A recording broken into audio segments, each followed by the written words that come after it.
ke PKI ditumpas mulai 96 mulai 66 itu kan sampai katakanlah sampai sebelum Soeharto tumbang. Ini kan isu yang paling enak digoreng-goreng. Baik itu kami 3 orang, kami masuk ke dalam. Kemudian kami bertemu dengan masyarakat petani itu. Kami bertemu dengan masyarakat petani. Kemudian saya punya perasaan sudah langsung gak enak. Karena terus terang saja pada masa itu apa yang tidak bisa dilakukan tentara? Ya, kalau tentara bilang hitam, hitamlah. Tentara bilang putih-putih. Nggak ada yang berani. Lalu entah bagaimana ada inspirasi ke saya. Tiba-tiba saya melihat waktu itu di depan rumah mereka itu ada seperti musola. Ada musola. Lalu saya tanyakan ke masyarakat itu musola sekarang lagi dipakai nggak? Mereka bilang enggak. Kenapa Pak? Saya bilang boleh nggak kita pakai musola itu? Mereka bilang ngapain Pak? Lalu saya bilang begini, ya ini kan situasi kan tidak kondusif.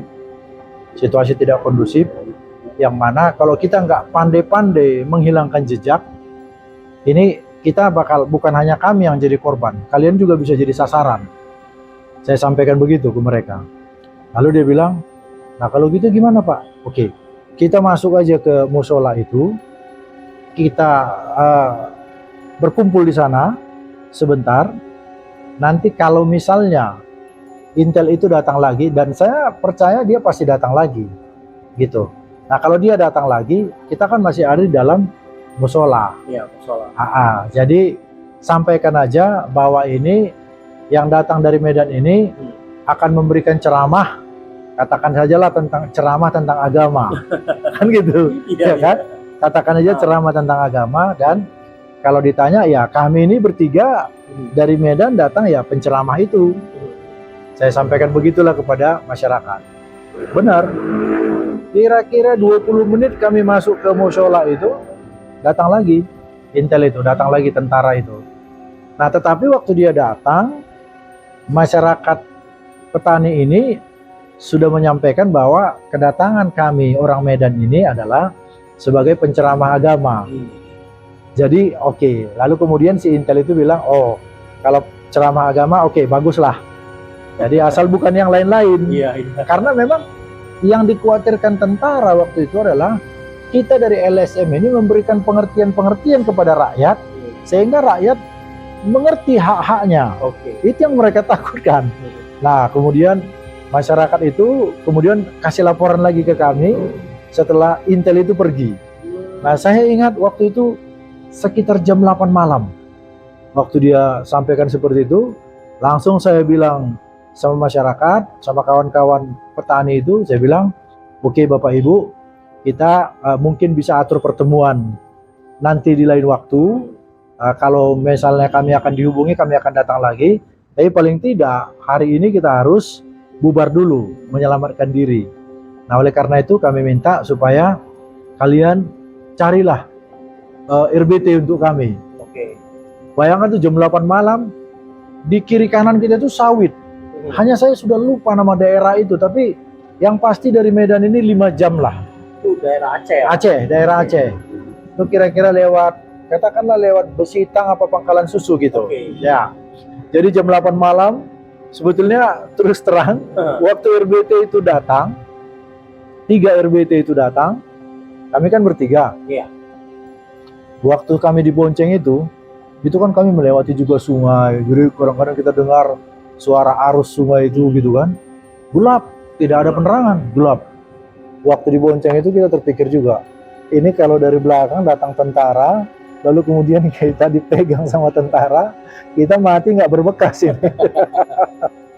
Tapi ya syukurlah, akhirnya kami sampai, saya ingat mungkin sekitar jam 9 malam lah kami sampai di pinggir jalan Medan Banda Aceh itu, untuk menunggu bus yang datang dari Aceh. Nah kurang lebih seperti itulah, saya mungkin bisa meleset ketibaan kami di pinggir jalan itu, apakah jam 9 malam apakah jam 10 gitu ya, tapi kurang lebih seperti itulah. Nah di sanalah kami, dan kami harus menunggu lagi, nggak langsung dapat bus. yang dari Banda Aceh itu kan ada Kurnia, Ya, ada Simpati Star. Anugrah, ada Simpati Star, tapi Simpati Star kayaknya belum. Oh, belum ada. Belum, berarti ya, karena Pak? ini tahun 96. Oh, oke.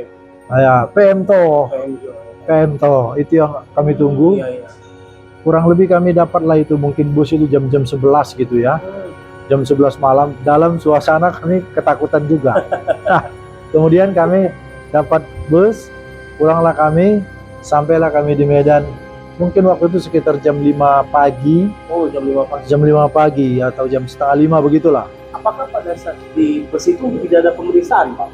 Tidak ada. Bahkan ketika kami naik di bus itu, orang-orang udah pada tidur mungkin karena trayek malam kan. Iya. Orang-orang dari Banda Aceh itu berangkat jam 8 mungkin, mereka pada tidur.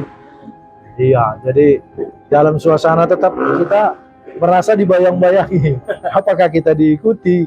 Karena terus terang, pada masa itu, kalau tentara sudah bergerak, itu nggak ada orang yang bisa menghalangi gitu loh, masa Soeharto. Jadi terus terang, ya kalau saya mau cerita, rekan saya sesama kami di LBH, rekan kami yang biasa diskusi itu namanya Japar Sidik. Saya masih ingat betul itu.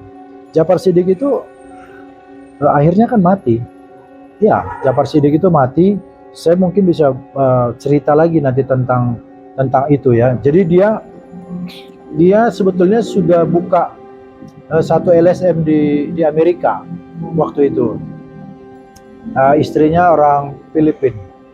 Ya, dia menikah dengan orang Filipina.